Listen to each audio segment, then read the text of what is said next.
Hello അസ്സാം വലൈക്കും. അപ്പോൾ ഒരു ഈവനിങ് വ്ളോഗായിട്ടാണ് വന്നിട്ടുള്ളത്.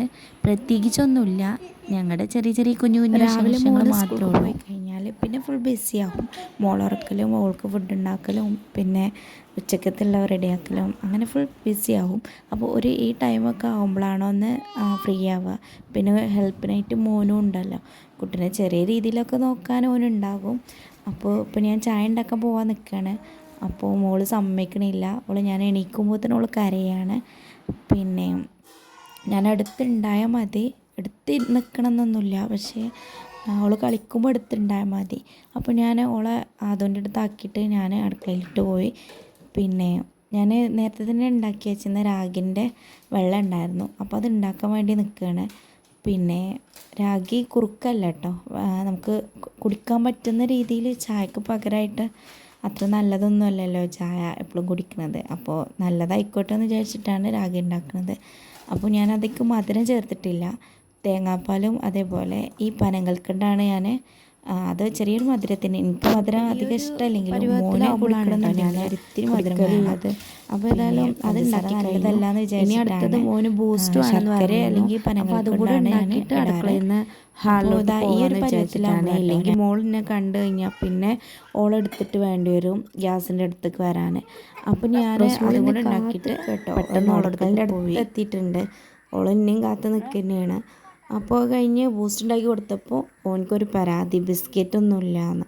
കടി ഉണ്ടായിരുന്നു, മിച്ചറും അതും ഇതൊക്കെ ഉള്ള ബേക്കറിയൊക്കെ ഉണ്ടായിനി, പക്ഷെ ഓനിക്ക് ബിസ്ക്കറ്റ് തന്നെ വേണമെന്ന് പറഞ്ഞിട്ട് ഞങ്ങളിവിടെ അടുത്ത് തന്നെ ചെറിയൊരു കട ഉണ്ട്, അവിടേക്ക് പോവുകയാണ്. ആദ്യം മോൻ ഒറ്റയ്ക്ക് പോകും, പക്ഷേ എനിക്കൊരു പേടിയാണ്, പിന്നെ പട്ടികളോ അങ്ങനെയൊക്കെ എന്തെങ്കിലും ഇടങ്ങേറ് ഉണ്ടാക്കണ്ടെന്ന് വിചാരിച്ചിട്ട് ഞാൻ പിന്നാലെ പോയി കൊടുക്കുകയാണ്. ഞാൻ റോഡിൻ്റെ ഇവിടെ വരെ വന്ന് നിൽക്കും.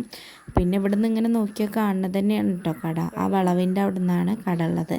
അപ്പോൾ റോസ്മോൾക്ക് ഇഷ്ടമാണ് വൈകുന്നേരത്ത് ഇങ്ങനെ നടക്കുന്നതൊക്കെ. അപ്പോൾ ഓളായിട്ട് തന്നെ പോയി. പിന്നെ അപ്പോൾ അതുപോലെ എന്താ കടയിൽ നിന്ന് ബിസ്ക്കറ്റൊക്കെ വാങ്ങിച്ച് വന്നിട്ടുണ്ട്.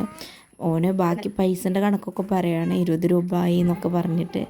അപ്പോൾ ഞങ്ങളങ്ങനെ വീട്ടിലേക്ക് പിന്നെ പതുക്കെ നടന്നു പോയി. നല്ല കൊതുകുണ്ടായിരുന്നു, അതുകൊണ്ടാണ് റോസ്മോൾക്ക് നല്ല ഇഷ്ടമാണ് പുറത്തിറങ്ങുന്നത്, പക്ഷേ കൊതുകിൻ്റെ ശല്യം കാരണം നമുക്ക് ബുദ്ധിമുട്ടുണ്ടായിനി. പിന്നെ ഉണ്ടല്ലോ വീടിൻ്റെ മുറ്റാകെ പുല്ലൊക്കെ വന്ന് എനിക്ക് പറിക്കാനുള്ള ടൈമും കാര്യങ്ങളൊന്നും ഇല്ലാത്തതുകൊണ്ടാണ്. പിന്നെ അപ്പോൾ ഞങ്ങൾ ബിസ്ക്കറ്റൊക്കെ കിട്ടി. അങ്ങനെ ഞാൻ രാഗിൻ്റെ അത് കഴിച്ചപ്പോൾ മോള് കഴിക്കാൻ വേണ്ടിയിട്ട് തന്നെ ഞാൻ കഴിക്കണ പോലെ ഇങ്ങനെ ആക്ഷൻ കാണിച്ചു. അപ്പോൾ മോള് വായിക്ക് നോക്കി ടൈം ടേബിളൊക്കെ നോക്കിയൊക്കെ പറഞ്ഞു. ഓള് റൂമിലൊക്കെ കുടിച്ചിട്ടുണ്ട്. ഞാൻ ഒരു ക്ലാസ് പഠിക്കാനും എഴുതാനും ഒക്കെ ഇഷ്ടമാണ് എന്നിട്ട് പഠിക്കുന്നത് കഴിഞ്ഞിട്ട് മോന്. അപ്പോൾ ഞാനും കുറച്ച് ഞങ്ങൾ പിന്നെ പുറത്തൊക്കെ ടൈം ടേബിളൊക്കെ നോക്കി വെച്ചു. അപ്പോൾ ഇതാ റോസ്മോൾ കരയാണ് കേട്ടോ. ഞാൻ അവിടേക്ക് പോയാൽ അടി കിട്ടും എന്ന് പറഞ്ഞപ്പോൾ ഓളിന്നെ തിരിച്ചിങ്ങനെ അടി കിട്ടും എന്ന് ഓൾ എന്നോട് പറയാണ്. അപ്പോൾ ഇത്രയൊക്കെ ഉള്ളൂ. പിന്നെ മുറ്റത്ത് കുറച്ച് ചമ്മലുണ്ടായിരുന്നു. എനിക്ക് രാവിലെ മുറ്റടിക്കാൻ ചിലപ്പോൾ ടൈം കിട്ടാറില്ല, അത് ഉണ്ടായിട്ട് ഞാൻ മുറ്റൊക്കെ അടിച്ചു വാരി. പിന്നെ ഇവിടെ അപ്പോൾ ഇത്രയൊക്കെ ഉള്ളൂ എൻ്റെ വിശേഷം. വൈകുന്നേരം അപ്പോൾ ഇത്രയൊക്കെ ഉള്ളൂ. അപ്പോൾ